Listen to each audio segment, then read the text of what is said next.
অপ্রয়োজনীয় খাতে ব্যয় কমাবে সরকার, তবে প্রয়োজনীয় খাতে অবশ্যই ব্যয় বাড়ানো হবে বলে জানিয়েছেন প্রধানমন্ত্রী তারেক রহমান। জাতীয় রাজস্ব সম্মেলনে এসব কথা বলেন তিনি। প্রধানমন্ত্রী বলেন, দক্ষ ব্যবস্থাপনায় রাজস্ব বোর্ডকে এমনভাবে গড়ে তুলতে হবে যাতে মানুষ এ প্রতিষ্ঠানকে ভয় নয় বরং বিশ্বাস করে। বিস্তারিত রাশিদুল কাদেরের রিপোর্টে।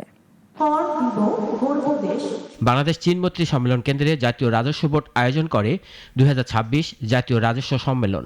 অনুষ্ঠানে প্রধান অতিথি হিসেবে যোগ দেন প্রধানমন্ত্রী তারেক রহমান। আজকের এই সম্মেলনটি অবশ্যই একটি ভিন্ন ধর্মী সম্মেলন। রাজস্ব বোর্ডের কার্যক্রমে সাফল্যের উপর সরকারের সব উন্নয়ন পরিকল্পনা গ্রহণ এবং বাস্তবায়নের সফলতা অনেকাংশে নির্ভরশীল জানিয়ে প্রধানমন্ত্রী আশা প্রকাশ করেন, এই সম্মেলন হবে আগামী দিনে আরও অধিক সাফল্যের পথ নির্দেশনা। নীতি নিয়ম উপেক্ষা করে ব্যক্তি কিংবা দলীয় স্বার্থে সরকার প্রধান বলেন, ফ্যাসিবাদ মুক্ত বাংলাদেশে এবার সব ক্ষেত্রে ঘুরে দাঁড়ানোর পালা।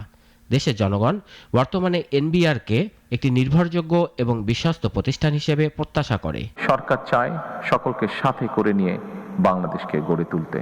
প্রত্যেকটি মানুষের কন্ট্রিবিউশনকে সম্মানের সাথে দেখতে চায় সরকার। সমস্যা আছে, সমস্যা থাকবেই। আমরা আলোচনা করে ধীরে ধীরে সমস্যার সমাধান বের করার চেষ্টা করব।